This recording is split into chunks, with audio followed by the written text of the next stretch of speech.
নমস্কার বন্ধুরা, জানেন কি পৃথিবীর সবথেকে বড় প্রাচীন বিশ্ববিদ্যালয় নালন্দা ধ্বংসের পরও রহস্যঘেরা থেকে গেছে। নালন্দা বিশ্ববিদ্যালয় ৫ম শতকে সম্রাট কুমারগুপ্ত প্রতিষ্ঠা করেন। উদ্দেশ্য একটাই, জ্ঞানকে সবার জন্য উন্মুক্ত করা।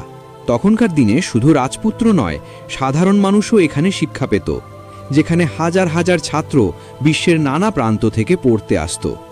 নালন্দায় ছিল পাঠশালা, আবাসিক হোস্টেল, বৌদ্ধ মঠ এবং বিশাল বাগান।